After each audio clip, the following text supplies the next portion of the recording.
Chers amis, voici. Alors, on se demande toujours, petite réflexion, j'ai toujours une petite réticence quand les événements se précipitent. On se demande toujours, enfin, je me demande souvent, en tout cas, s'il faut, dans la période actuelle, tenter d'éclairer l'actualité à la lumière de la Torah. Parfois, c'est vraiment pertinent. Essayer de trouver des enseignements directs sur cette guerre en Israël, sur les faits qui nous assaillent aussi dans la société française. Vous me connaissez un petit peu, je reste non pas fondamentalement convaincu du contraire, mais en tout cas je trouve que s'il y a une valeur de résistance à la spiritualité, elle tient justement dans son côté inactuel. Inactuel ne veut pas dire qu'elle ne peut pas coller à l'actualité, mais justement inactuel pour moi veut dire éternel. Et justement dans cette distance qui apparemment n'a pas tout à fait de rapport avec les événements directs, je pense qu'il y a une grande force à prendre de tout ça. Ça me fait penser à une phrase, j'ai lu ça il y a 15 jours, la phrase m'a beaucoup intéressé, c'est l'un de mes poètes préférés qui s'appelle Roberto Juadros, c'est un poète argentin magnifique, et qui racontait dans un de ses livres, il a toute une série de livres qui s'appelle les poèmes verticaux, voilà, les poèmes verticaux, qu'il a assisté à un congrès de poètes argentins, dont Octavio Paz, qui est très connu aussi en Europe, et à la question un petit peu énervée d'un spectateur qui disait « Mais regardez, quand même, vous les poètes, vous êtes bien gentils, mais face à la misère du monde, face à la violence, etc., qu'est-ce que vous faites ?» Et Octavio Paz, avec une sainte colère, avait dit « Eh bien écoutez, moi, face à la violence du monde et à la bêtise des hommes, je n'ai pas trouvé mieux que d'écrire des poèmes. » Justement pour rétablir, en fait, c'est vrai qu'on n'a pas directement prise sur les événements, mais pour rétablir une verticalité, justement, pour rétablir une dignité humaine face à la barbarie. Et je pense qu'il en est un peu de la Torah. En tout cas, c'est un angle, je trouve, qui ne cesse d'être pertinent, d'aller chercher, comme cette semaine, des choses apparemment un peu déconnectées, mais qui peut-être justement nous nourrissent profondément. Alors je vais précisément justement poursuivre ce qui est le thème majeur du livre du Lévitique. C'est le grand projet de sainteté, vous le savez, qui dérive en fait d'un verset de l'Exode, à l'Exode 19:6. Vous serez pour moi une dynastie de pontifes et une nation sainte. Kedoshim iyu leolehem, vous serez saints pour votre Dieu. C'est le grand fil directeur de tout le livre des Lévitiques, qu'on appelle la Torah de Kohanim, la Torah des Kohanim, parce qu'elle concerne effectivement le service des prêtres et des lévites, mais en fait c'est les hommes en général qui sont concernés par ce projet de sainteté qui consiste à acquérir l'être, selon la belle formule de Manitou. L'homme n'a pas un être acquis, il doit sans cesse l'acquérir, il est sans cesse en mouvement. Et un des mots, je dirais, qui exprime le mieux cette dignité humaine, c'est l'un des mots qui apparaît dans notre premier verset, c'est le mot de Nefesh. Nefesh, on traduit en général par âme. Alors il y a plusieurs mots en hébreu pour dire l'âme, la neshama, le rouar, etc. Mais on va dire que le mot le plus courant c'est sans doute nefesh. Et il apparaît ce mot nefesh dans notre premier verset, mais avec un sens complètement opposé. L'Éternel dit à Moïse, parle au pontife, fils d'Aaron et dis-leur, vers Martha Alehem, les nefesh loïtama be'amav, tu ne te souilleras pas par un cadavre. On voit que le mot nefesh ici a la valeur de cadavre. Alors là, on est un petit peu puzzled, on dirait un petit peu perdu. Entre âme et cadavre, il y a quand même de la marge. Et c'est justement en fait toute la pluralité, toutes les harmoniques du mot de nefesh dont j'aimerais vous parler ce soir pour peut-être se recentrer nous-mêmes à l'aune de ces belles valeurs. Quatre acceptions, quatre dignités possibles du nefesh. Nefesh, tout d'abord, c'est le souffle. Ça vient d'un verbe qu'on a chanté tout à l'heure, Shabbat vaï nafash, que Dieu a cessé et qu'il a soufflé en quelque sorte. Nafash veut dire respirer au sens physique, respirer en fait après un effort. Quand on est un petit peu essoufflé, on retrouve, et donc ça voudrait dire peut-être que Shabbat vaï nafash, en parlant de Dieu, ça veut dire que Dieu retrouve son souffle aussi. Il s'est un petit peu épuisé à créer le monde et qu'il retrouve son souffle. Nefesh, plus exactement, c'est l'expiration. Dans le souffle, il y a l'inspiration et l'expiration, parce que l'inspiration, c'est le rouar que l'on reçoit de Dieu.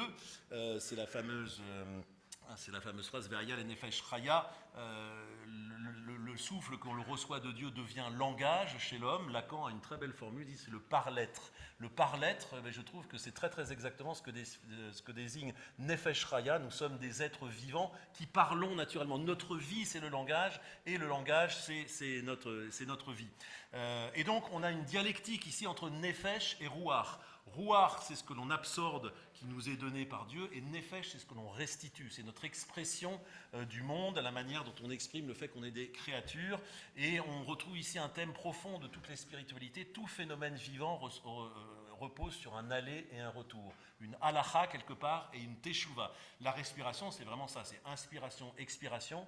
Mais d'une manière générale, les kabbalistes insistent que toute chose qui vit repose sur des battements différents, un aller et un retour. Ça, c'est le premier sens du mot nefesh. Nefesh, en fait, le sens le plus courant qu'il a dans les textes, c'est l'individu, la personne humaine dans son intégrité, à savoir l'intégralité d'une âme et d'un corps. C'est pour ça que la traduction par nefesh par l'âme est totalement mauvaise et ne correspond pas à la vision hébraïque. Le nefesh comme âme, c'est la vision, on pourrait dire, grecque. Ça vient du Gorgias, ce dialogue platonicien qui dit la chose suivante: tu sais, en réalité, nous sommes morts. Je l'ai déjà entendu dire par des hommes qui s'y connaissent. Ils soutiennent qu'à présent, nous sommes morts, que notre corps est un tombeau. Vous connaissez cette fameuse phrase, notre corps est un tombeau. C'est un jeu de mots en grec. Soma, sema, le corps est un tombeau. Le judaïsme ne pense pas du tout ça. On est un ensemble, on est un corps dans une âme. J'avais traduit il y a quelques années, vous souvenez-vous, le livre de Leibovitz qui s'appelle Abeaya Psychophysite, le problème psychophysique. L'homme est une unité psychophysique et on a besoin des deux et on loue Dieu à travers les deux. On loue Dieu à travers le corps dans le judaïsme et on le loue aussi à travers l'âme. C'est quelque chose de tout à fait central et la plupart, statistiquement, la plupart des occurrences du mot nefesh dans la Bible veulent dire effectivement l'individu, mais l'individu au sens de pourvu de ces deux vaisseaux, de ces deux vecteurs que sont le cœur, le corps et l'âme. Nefesh, du coup, a un sens effectivement moral, il ne peut pas en être autrement dans le judaïsme.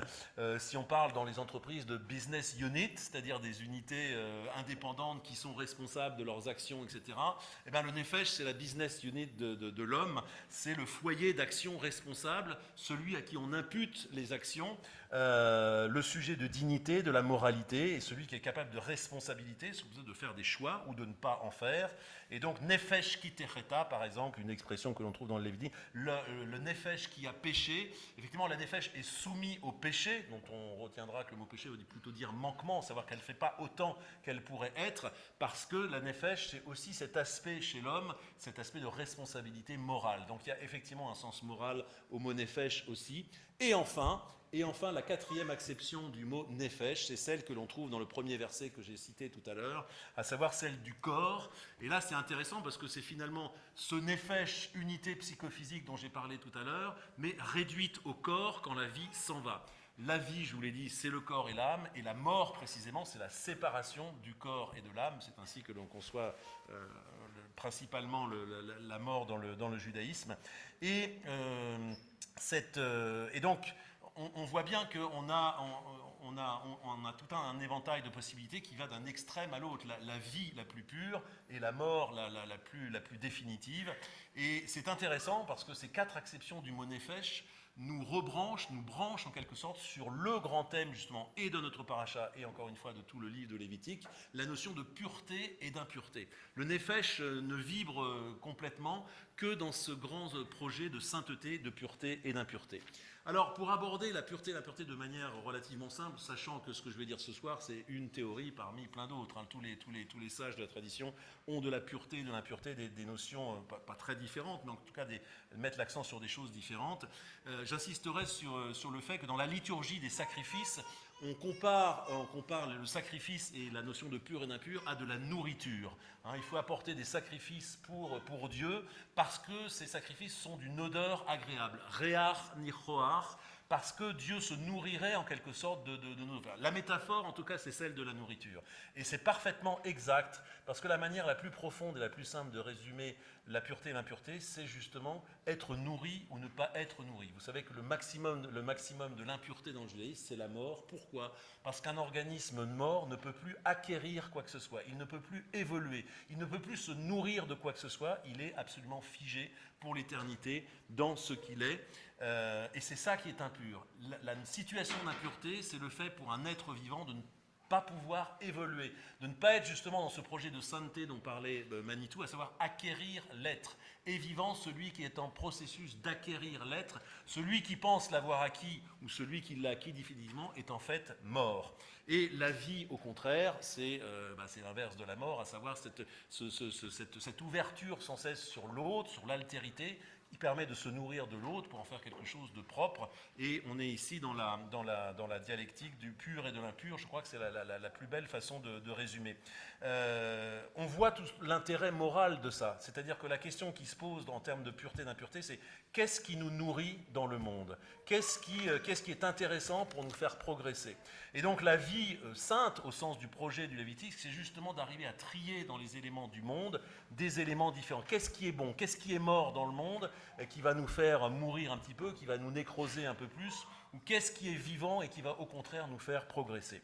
Et on voit que donc cette variation possible entre la vie et la mort, elle résonne parfaitement entre les variations qu'il y a entre les différents stades du mot nefesh. Nefesh vibre dans un champ qui est donné par la notion de pureté, d'impureté, à savoir cette notion d'être nourri ou pas. Et j'y vois là pour le coup, pour reboucler avec ma première réflexion, la toute première réflexion liminaire, à savoir est-ce qu'il y a une actualité à ça? Moi j'y vois une actualité absolument profonde dans notre monde qui subit multiples révolutions, mais dont l'une des révolutions les plus importantes, c'est la révolution née du monde numérique qui nous assaille de données. Je crois qu'on est la première génération ou les premières générations d'êtres humains depuis quelques millions d'années à ne plus être capable d'intégrer suffisamment toutes les informations qui nous sont données. C'est un sujet bien connu, ce qu'on appelle l'obésité informative, mais on n'a plus même la capacité, nos cerveaux n'ont plus la capacité d'ingérer toutes les notions qui nous sont données. Il faut les sous-traiter, il faut les diviser par des machines qui font des synthèses et éventuellement on peut récupérer quelque chose. Mais on n'est plus en position directe de pouvoir nous-mêmes évaluer le monde.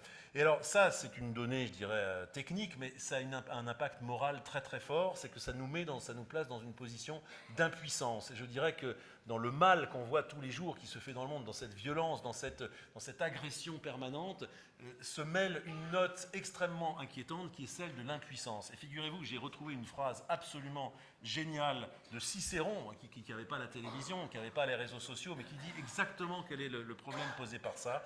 Si nous sommes contraints à chaque heure de regarder ou d'écouter d'horribles événements, ce flux constant d'impressions affreuses privera même le plus délicat d'entre nous de tout respect pour l'humanité. Cicéron, il y a 2000 ans.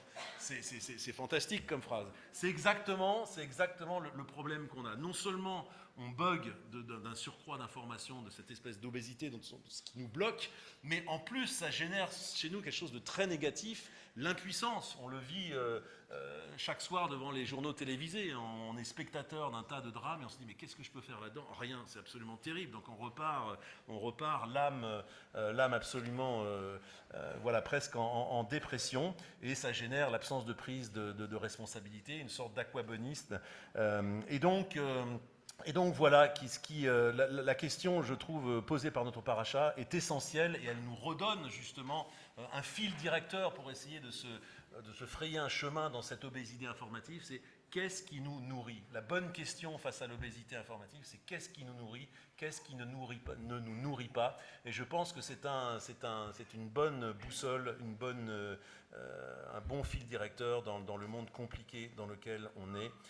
Sachons y réfléchir et retrouver de l'énergie et de la fraîcheur à l'aune de cette question. Shabbat Shalom.